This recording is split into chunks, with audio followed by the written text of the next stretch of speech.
Hey everyone, and welcome to the YouTube Brand Builder Summit. I'm Kopana from Kopana the Blog and the founder of TKBC Agency. So today, as you know, the YouTube Brand Builder Summit is all about connecting with different YouTubers in South Africa, learning from them and finding out about their experiences as YouTubers. You can watch this video, share it with a friend, you can download the audio version, and you can get the notes from this masterclass, because today's one is going to be good. So today we're hanging out with adrenaline junkie, daredevil, and adventurous extraordinaire, Chris Rogers. This Cape Town-born travel and action sports filmmaker has high-energy, crisp video content on his YouTube channel and has an Instagram account that will leave you wondering, does Chris have superpowers? He travels the world finding the perfect wave in turquoise waters and has the ability to freeze time and capture moments with a new and creative angle every time. He has over 90,000 subscribers and over 9 million views, mad editing skills, and a YouTube playlist that will take you to a whole new world. Welcome to the YouTube Brand Builders Virtual Summit, Chris Rogers. Crowd goes wild. Thanks for having me. Pleasure. Thank you so much for agreeing to do this. So, Where are you from right now? Where have you been? Have you been around the world? Did you catch a wave somewhere? So right now I'm back home in Cape Town for a bit. I spent pretty much whole of October back home, but before that I've been going nonstop since the end of May. I was in America, Indonesia, Europe, Hawaii, and then got back from California beginning of October, and have been home ever since. And I think 10 days time I'm off to Europe for a quick trip. So yeah, it's been a crazy year. I think I've probably spent more time out the country than in. So yeah, that is quite crazy. That is quite crazy. So you must be, do you ever is this like your leave period? No, not at all. This is me coming back home, locking myself in a room and just catching up on all the editing from all the trips. So, and just setting up everything so I can have a better structure going into next year. Just, there are a few things that I learned this year from trying to do weekly uploads and realizing you need to have a bit more of a solid structure than compared to what I was expecting. So, it's just finishing up this year and getting stuff ready to go next year. Full throttle. Your videos look like so much fun. I'm pretty sure a lot of people will be quite surprised at how much work actually goes into that. And we're going to get into that in a little bit. So guys, how this works is that we're going to go through 5 quick questions with Chris, and then afterwards he's going to give us his 5 lessons/tips for you guys to use if you want to get into YouTube and if you look up to Chris. So let's jump straight into the first question. When did you first watch YouTube, like as a subscriber, and how did you go from being a subscriber to being a content creator? So I think I was never really, I would say like a lot of people now, they're first to subscribe and then get inspired by content creators and become one. It was more the case of the way I consume content now compared to 5-7 years ago is very different. 5-7 years ago, YouTube pretty much was the only real platform that had video. So it was just where you would watch a viral video. If something was shared, it was always on YouTube. No one was uploading to Facebook. You couldn't, Instagram wasn't even around. YouTube was the main place to watch videos online. So it wasn't really even thinking of it as a subscriber. I don't think I even might have had an account. You would just watch the videos on YouTube. Whereas nowadays, I do subscribe to channels and follow them, like you would a TV show a couple of years ago. So the way I've consumed content, I think the way a lot of people consume content now has changed drastically. And then it was more the case of, 5, 6, 7 years ago, it just made more sense to upload. You could actually upload to Facebook now that I remember, but if you wanted a video to be shared more or more people have access to it, they had to have you as a friend on Facebook, so it just made more sense to upload to YouTube so that everyone could watch your video, and that's what I did. And only, I would say, in the last 3 to 4 years did I really see, oh wait, this could actually be a career, this could actually become something. So that's a lot more recent compared to how I saw YouTube as a platform, a couple of years ago. It's changed quite drastically. Yeah, it has changed quite a bit. From the people who have been doing it for quite a while, they're like, the like button only came up like a few ago, subscribing only came up a while ago, so YouTube has evolved as well. So you said that you've been uploading videos like 6-7 years ago. And well, that was more just the case of I would go out and make a video and be like, oh, just upload it to YouTube. It wasn't doing YouTube. It was just the place where I put my videos. Whereas now it's the way I use my channel now compared to how I did 4 years ago is very different. How do you think your perspective has changed, like the specific things? Because like you said, you just create a video and you'd upload it onto YouTube, whereas now it's more deliberate. Like, how has your perspective and your view of YouTube changed? Previously, it was more of I guess, a portfolio place. I'd make a video and I'd put it on there, but now it's become a lot more community-based. You know, if you look at my older videos, I'm almost never in front of the camera unless I'm actually the athlete or person doing the stunt. I am way more behind the camera. I would usually film more with professional athletes, and I still do that, but you'll see in more of my videos as of pretty much this year, there's a few videos where I, start vlogging or start putting myself in front of the camera a bit more, just to adapt to the current demand in the way YouTube is. And I've realized it's very, very important, very valuable to have a little bit of personality as well when it comes to creating a loyal following. So people like to know who's making the videos, who's doing what. I don't ever want to make it a very personal vlog. I don't want to put any personal information out on my YouTube channel, but I know the value of just showing your face, so people are familiar with who's creating the videos, and it just creates a bit more intimacy with your content. So that's the sort of shift I've been making this year in terms of my content, and always just trying to improve on your editing, cinematography.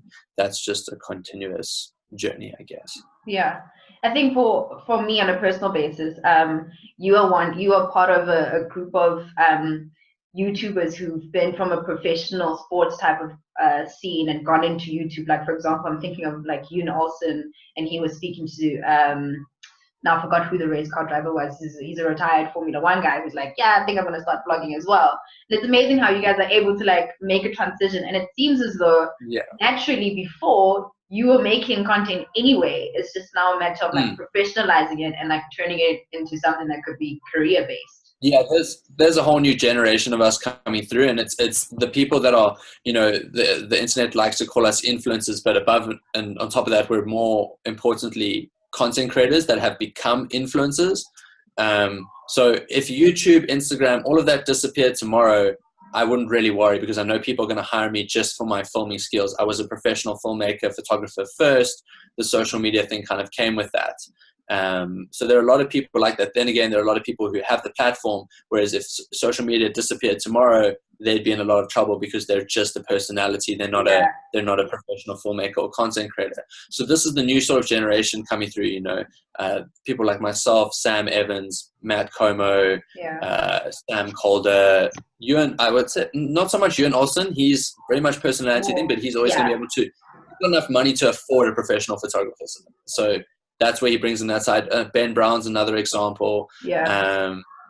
Whereas, yes, social media has helped us and it's helping us right now.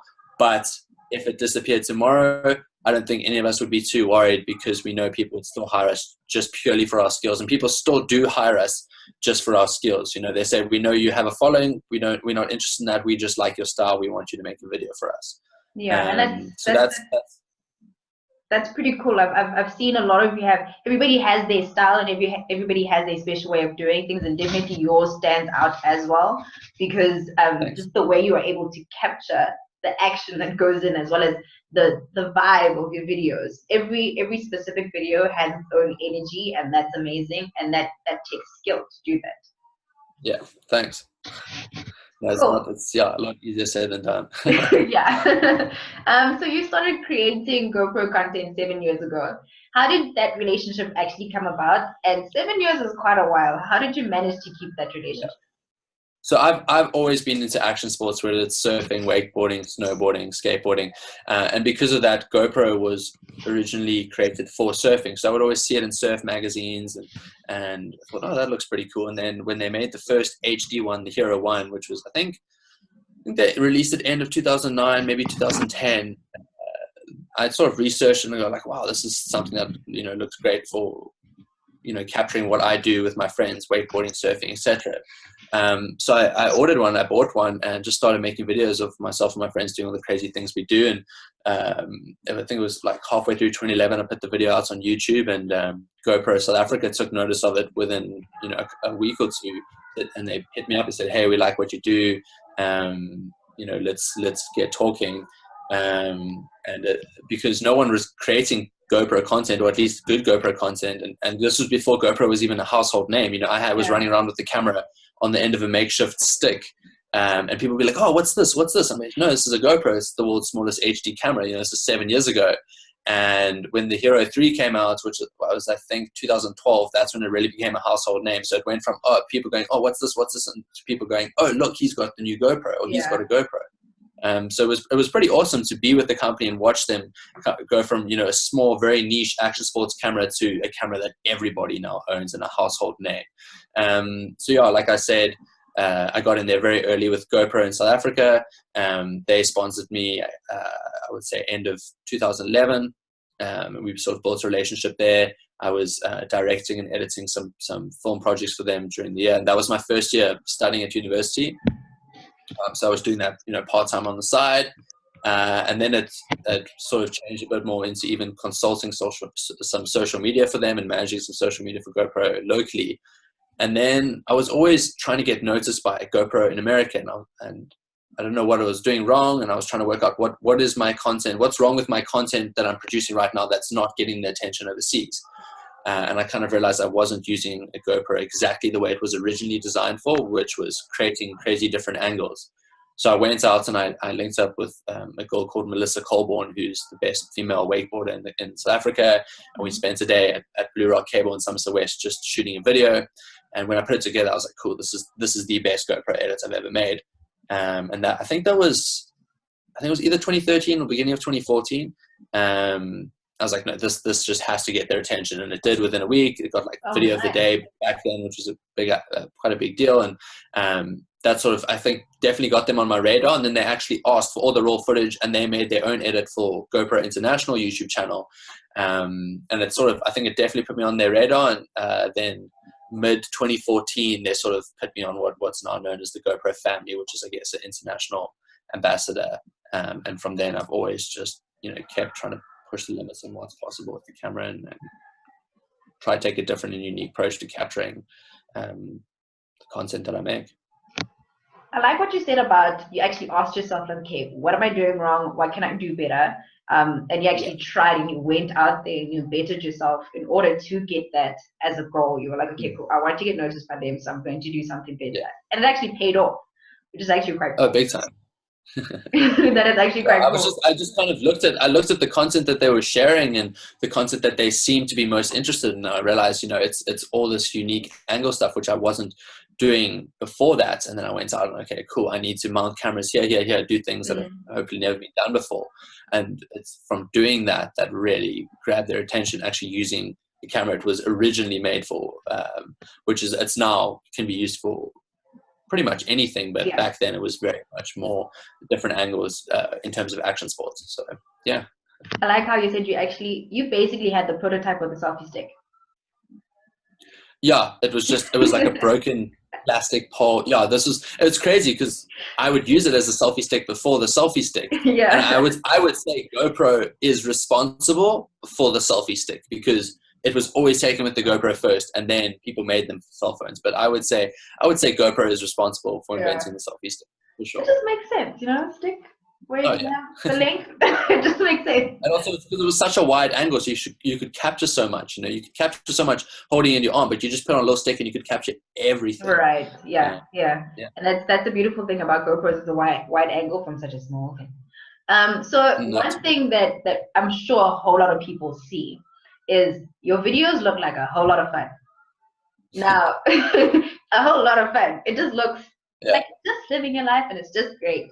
But there definitely has to be some sort of thought and production that goes into it, because I mean, the energy is impeccable. The angles that you catch are ridiculous, and everything just seems so perfectly placed that there must be some production that goes into it. So what goes into creating each video that you have? Yeah, no, definitely. I mean, it varies a lot. I mean, some videos you would think had a lot more planning than they really did, and other videos, usually some of the best videos did have a lot of planning. So I just released my latest video on my YouTube channel was you know, a first person perspective of one day in Cape Town, and that video was entirely, that was probably the most effort I've put into a video. Every shot was scripted. You know, every shot was written out and going, this is how it's going to transition from shot one to shot two, from what, like Crazy. Yeah. into shot two, out of shot two to three to four to five. Every shot was perfectly linked together. So there's a lot of planning in that. And then other videos have just been, you know, I have a sort of rough idea of what I'd like. I sort of have worked out a formula over the last few years. Okay, capture this, capture that, capture, you know, these would be potential intro scenes, these would be potential action scenes, and this would be potential B-roll cinematic shots. So certain things are not planned out. And also when we're on the shoot, we're coming up with ideas, you know, whether it's a little vlog scene or pre-thinking. Because when you're an editor, you think in terms of putting things together. You can really see when someone is just a filmer or, you know, an editor. When an editor's filming, you can kind of tell that. So when I'm out shooting, we're doing stuff, I might think, oh, wait, this could actually work as a great transition, or this could work as a great angle cut. So you come up with a lot of things on the spot, but you're already thinking further ahead on how you would put it together in the edit. So I would say there is a sort of great deal of pre-planning to a certain degree. Other stuff is just kind of winging it, but you sort of work out your formula of the shots that usually work for you, and when you end up shooting it, you're already thinking as an editor, oh, this is going to work perfectly for this part of the video, or I could do this with that. So I think a good example is when I was in the Maldives last year.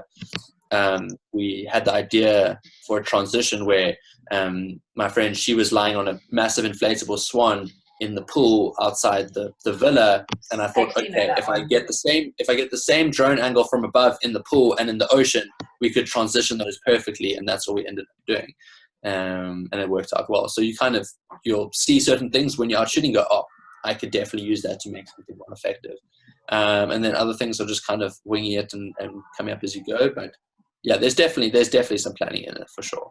Yeah, I think what you're saying about being an editor, you're already thinking about how am I going to edit this to get the end result that I want. So you're already thinking about that process in terms of like what goes into creating that transition, like you said, or creating that flow like you want, or the narrative that you want to create.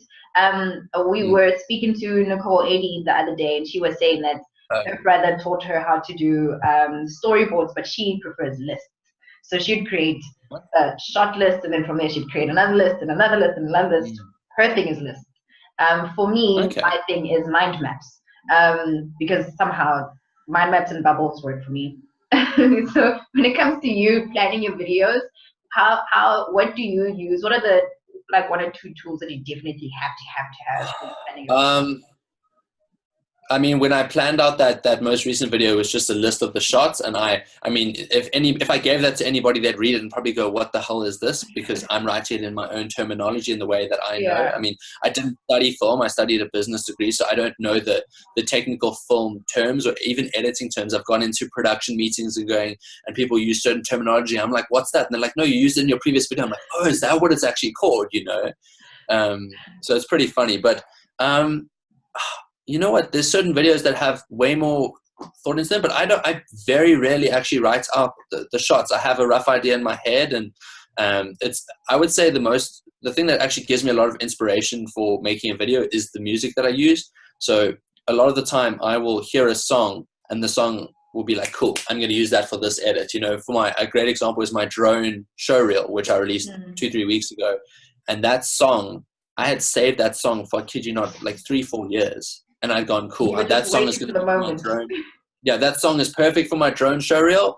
4 years later, it finally came together with that song, and I knew that song had a perfect build-up, a perfect, you know, section just to go with drone footage, and that had been saved. And I've shot music festivals, and we've brainstormed around the song and the way the song cuts and the lyrics. We got people to sing the lyrics at the festival, so we could, you know, lip sync it with the song playing on it. So music is a huge part for me. Music has inspired a lot of videos for me. I've planned shots and certain things around just a song. So if I can have a song before I even start filming, that's when I know it'll most likely be a really good video, because I already I've already pre-visualized everything to the beat of the song. And for me, a good song will make or break a video, no doubt. Yeah, definitely. Nice. It's so nice to hear how different people think about their videos and how they come together. It's really cool. Okay, so last question. What does the future hold for you and your YouTube channel? Do you think you'll be a YouTube content creator forever?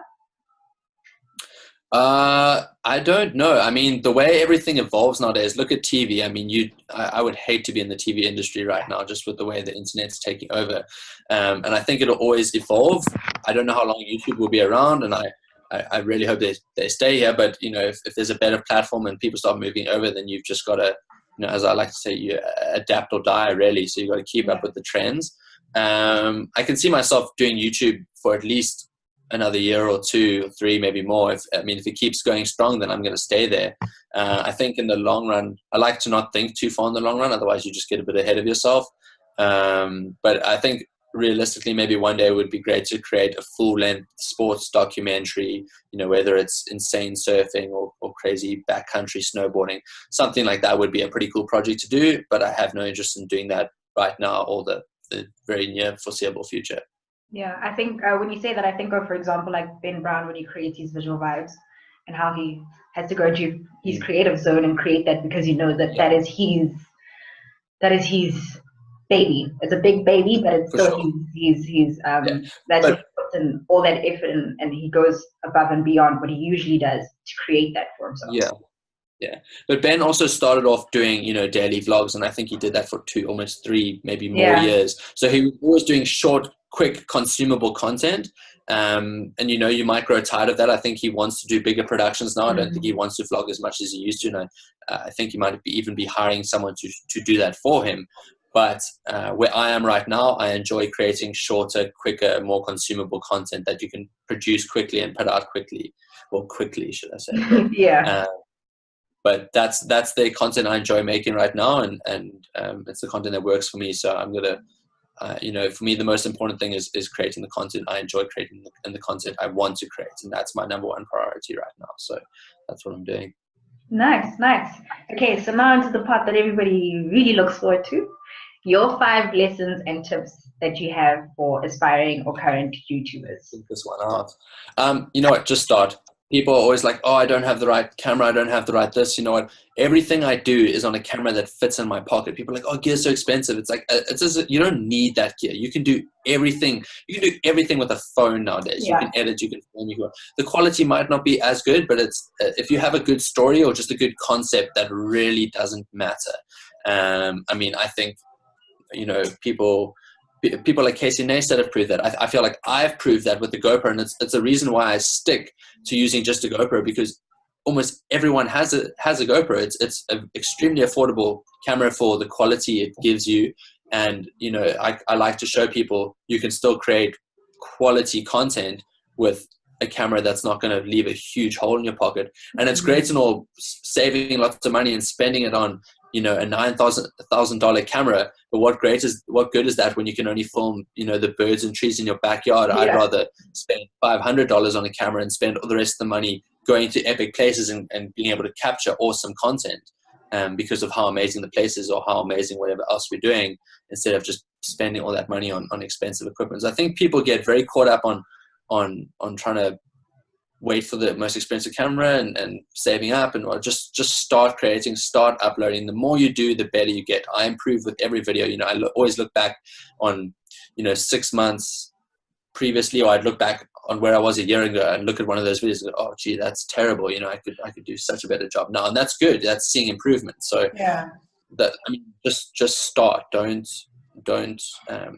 Don't be hesitant or whatever. Just put yourself out there. People will give you feedback straight away. If you're not getting the results you want, you know, improve. See what the people are doing who are doing well, and go, okay, cool. That's the standard. That's the benchmark. I need to try get there now, and do everything you can to sort of put yourself at that level. Nice. I like that one. And then do you have any other tips for people, especially who are trying? So the biggest tip, especially with YouTube, and I mean, you can see that for me, consistency is everything on YouTube. I mean, I hit, like you said, I hit 90,000 subscribers last night, and in January this year, I don't even think I was on 20,000. That's crazy. So And you can see if you type in my YouTube username into Social Blade, which shows you statistics on your Instagram or your YouTube account, you can see a graph where I wasn't doing weekly uploads. I did weekly uploads for about 2.5 months this year, and then eventually just all caught up to me, and I started working on the production with the new GoPro camera, so I couldn't upload weekly because that content had to stay private for a few months. But you see on the graph it goes weekly uploads, and the graph just goes up exponentially. I think I gained 11,000. I think in the first month of starting weekly uploads, it went from getting 1,000 subscribers a month to 4,000, and then the following month was like 11,000, then 10,000, then 9,000, and it dropped down when I wasn't consistent. And now I've put out 3-4 videos within the last month, and it's spiked up again. You can see on the graph, it just, consistency is everything. So like I said, right now it's just finishing up projects at home and getting a good structure so that next year when I can start weekly uploads, I just want to have weekly uploads every week for the whole year so that I really see the results I wanted. And I knew that consistency was going to be everything. You hear everyone say that and you go, yeah. But then last year I was consistent. I put out a video every week for the month of September, and my channel spiked like ridiculously. And I saw that and I was like, okay, wow, imagine if I could do that for a good few months, what would happen?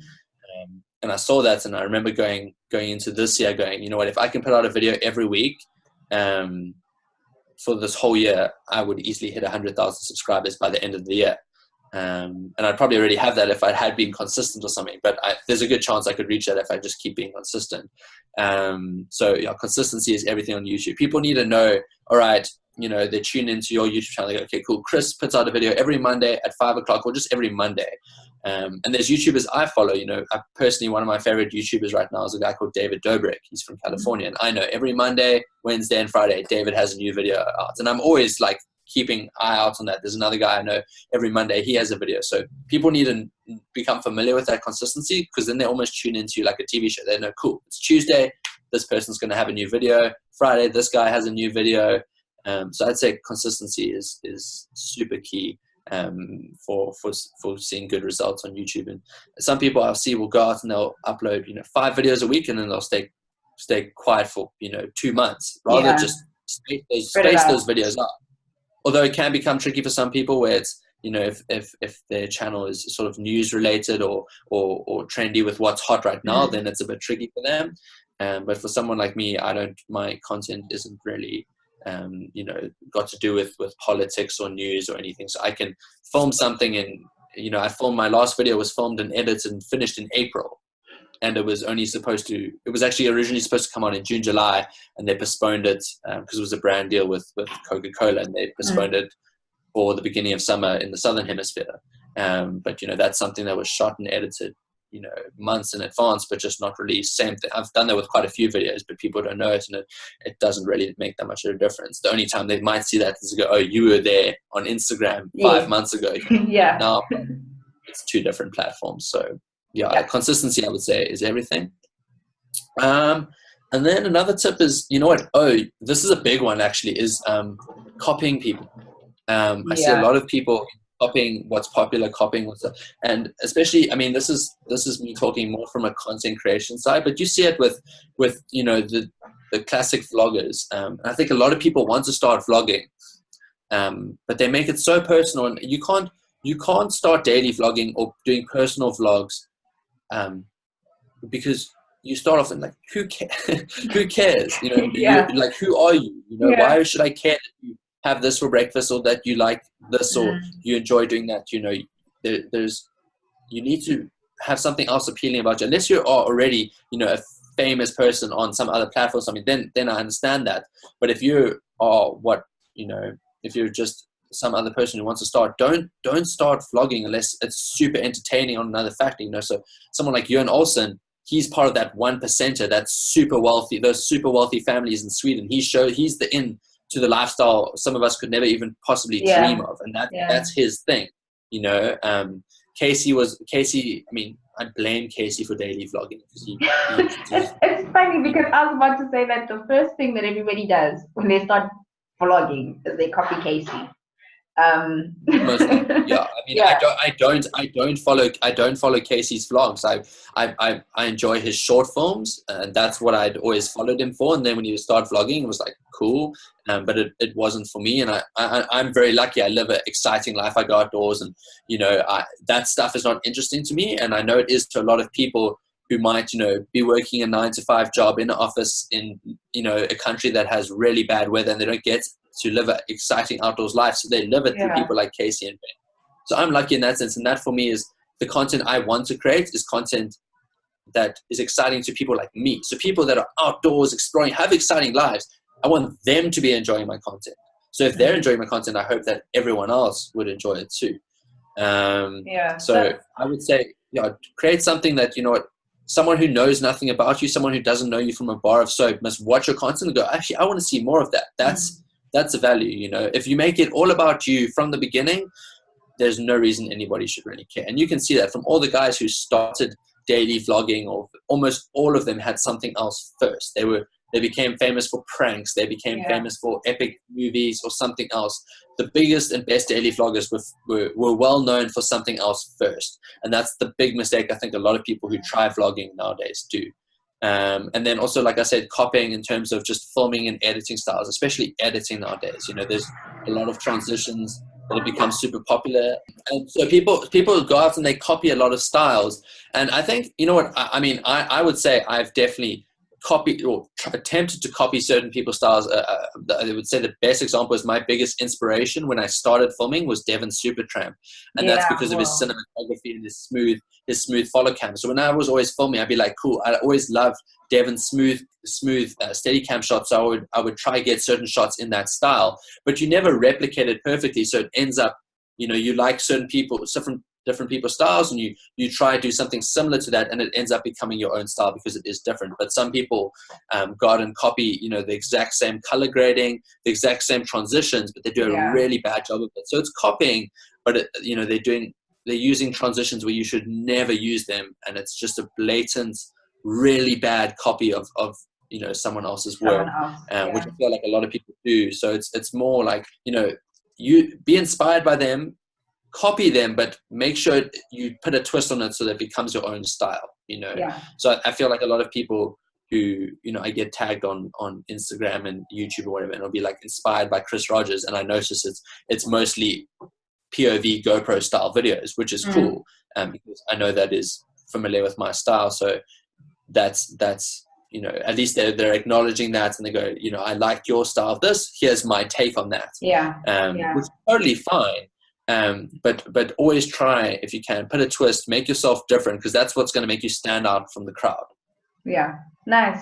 Oh no, this is a super important one. Create the content you want to get paid to create.